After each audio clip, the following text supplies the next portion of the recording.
Hello, I am Lynn Silipigni Connaway, Director of Library Trends and User Research at OCLC Research, and I am here today with my colleague, Ixchel Faniel. Welcome, Ixchel. Thanks, Lynn. Great to be here. Hello, everyone. As Lynn said, my name is Ixchel Faniel, and I'm a senior research scientist at OCLC. Many of the societal changes we've all experienced during the pandemic, while dramatic, have roots in earlier technological advances, generational shifts, and educational movements. The COVID-19 pandemic is a singular shared experience, not just for libraries, but for all individuals and organizations. This project is to identify the challenges and opportunities brought on by COVID-19 and the changes made during this time. We were interested in how a group of library leaders are responding to the pandemic and what new library models might emerge as a result of the social and economic changes brought about or accelerated by the pandemic. What we mean by library model is the essence of what libraries are and how they function. From April 23rd through July 27, 2020, we interviewed 29 library leaders with representation from libraries around the world. 17 of our interviewees were at institutions in North America, 8 in Europe, 1 in the United Arab Emirates, and 3 in the Asia-Pacific region. Among the 29 library leaders, 21 were from academic libraries, 7 from public libraries, and 1 from a national library. We also included leaders from urban, suburban, and rural public library areas. Even though these library leaders were at different stages of the pandemic during our discussions and their responses were nuanced and varied given their local context, patterns did emerge. There were commonalities in the responses from academic and public library leaders. The specifics of their experiences differed, but the direction and intensity of many of the changes they were making were similar. Drawing from these experiences, the leaders provided insight into their future plans. Our briefing describes how they are strategically adapting to meet evolving needs and expectations among their staff and communities. We describe these transformations as movements toward their new model library.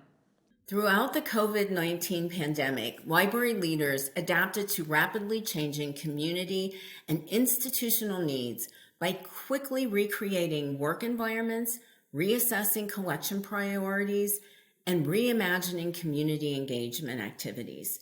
We refer to these emerging themes as the work experiences, the collections experiences, and the engagement experiences. The work experiences address flexible and changing job environments and overall wellness for library staff. The collections experiences include the management, discovery, and access of physical, digital, and electronic resources. Engagement experiences focusing on in-person and virtual connections were identified as a major theme within a new model library vision. Each of these experiences highlight recommendations and considerations for action based on the directions and goals leaders reported. We identified 4 areas of impact their new model library vision would have on their library, staff, and community: agility, collaboration, virtualization, and space. Agility allows library leaders to take quick and innovative action in response to changing circumstances and expectations.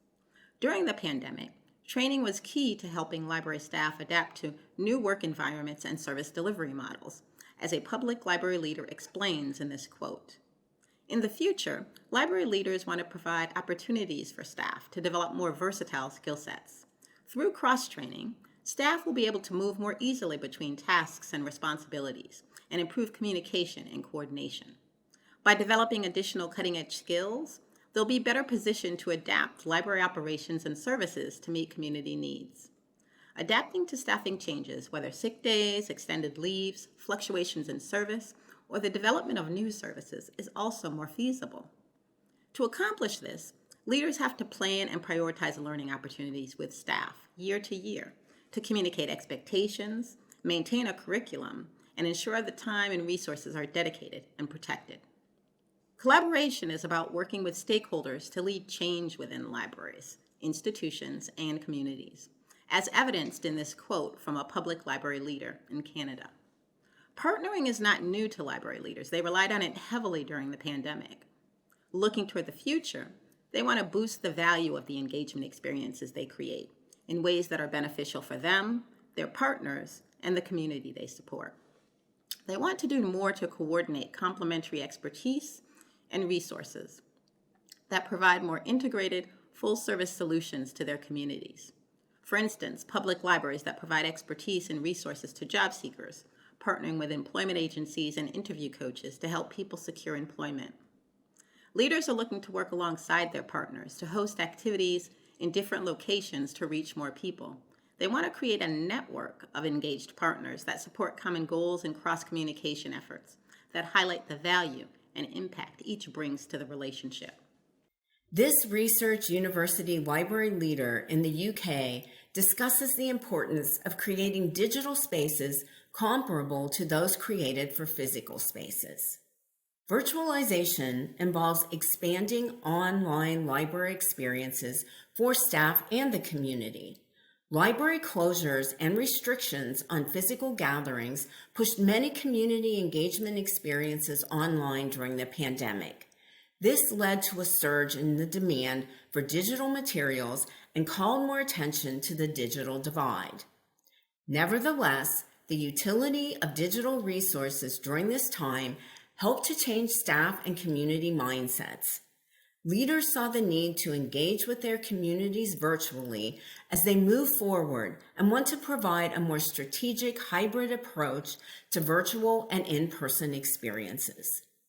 Overall, successful strategies will draw on the strengths of both physical and virtual experiences rather than creating virtual activities in isolation.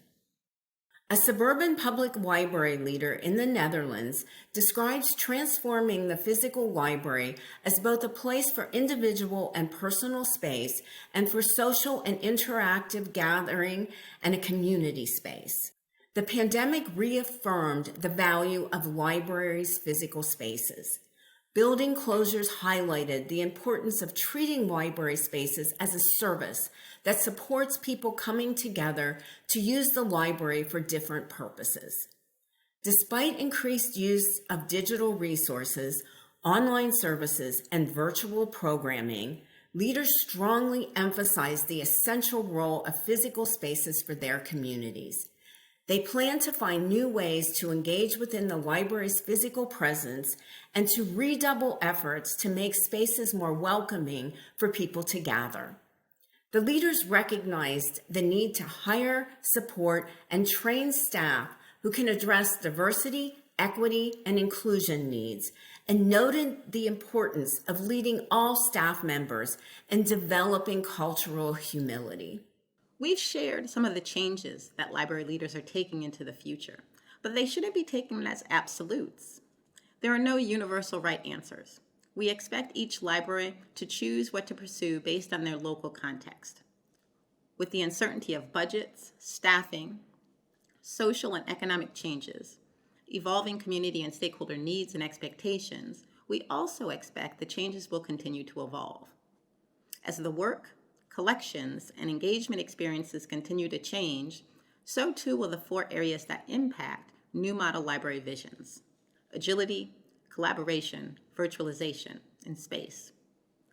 That is why we plan to continue convening library leaders and staff around these topics, to share what we've learned, to contextualize discussions, and also hear what they're doing and what's changing.